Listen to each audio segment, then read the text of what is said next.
ফরজ গোসল করার পদ্ধতি হলো, আপনার গোসল ফরজ হলে বাথরুমে গোসলখানায় গিয়ে সর্বপ্রথম আপনার শরীরের যে জায়গায় নাপাক লাগছে বা কাপড়ের যে জায়গায় নাপাক লাগছে সেই জায়গাটা কি করা, পরিষ্কার করে নেওয়া আগে। যদি আপনার জায়গাটা চিহ্নিত থাকে যে এই জায়গাটা নাপাক লাগছে, ওই জায়গাটা ধুয়ে ফেলান। এরপরে নামাজের জন্য যেভাবে আমি অজু করছি সেভাবে অজু করা। এরপরে অজু করা, হাতের কবজি ধোয়া, এরপরে কুলি করা, নাকে পানি দেওয়া, মুখ ধোয়া, হাতের কোণে পর্যন্ত ধোয়া, মাথা মাসা করা, এরকম অজু করা। অজু করার পরে এবার আপনি গোসল করেন। সেটা শাওয়ার দিয়ে আপনি মাথার উপরে পানি ঢেলে হোক আর আপনার মগ দিয়া হোক, যেভাবে হোক আপনি গোসল করেন।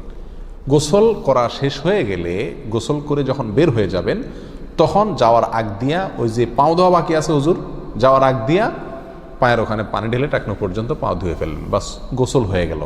এই ভিতরে আপনার শরীরের প্রতিটি অঙ্গের প্রতিটি জায়গায় পানি পৌঁছানোর চেষ্টা করতে হবে। প্রকাশ্য অঙ্গ যেগুলো, নাভির প্যাচ থেকে নিয়ে, বগলের নিচ থেকে নিয়ে, আঙ্গুলের চিপা থেকে নিয়ে, প্রত্যেকটা জায়গায় যেন পানি যায়, সেজন্য সেখানে পানি পৌঁছানোর চেষ্টা করতে হবে। ডলার দরকার হলে ডলবে, যেভাবে ওখানে পানি পৌঁছাতে হবে। কানের প্যাঁচের ভিতরে, একেবারে গভীরে না, প্যাচগুলোর ভিতরে যেন পানি যায় সেদিকগুলো খেয়াল রাখতে হবে। কোনো একটি জায়গা যদি শুকনা থাকে তাহলে কি হবে না, ফরজ গোসল হবে না। অতএব পরিপূর্ণ শরীর যাতে ধোয়া হয় সেদিকটা খেয়াল রাখতে হবে।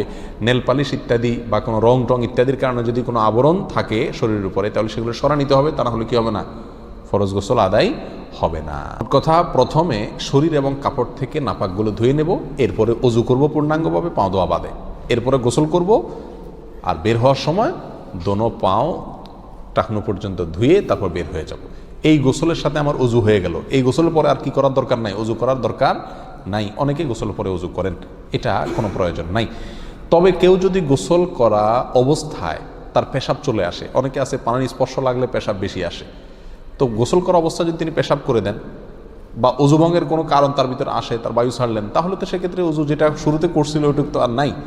তাহলে তাকে আবার কি করতে হবে, নতুন করে গোসলের পরে অজু করতে হবে। এ হলো মোটামুটি ফরজ গোসলের পদ্ধতি।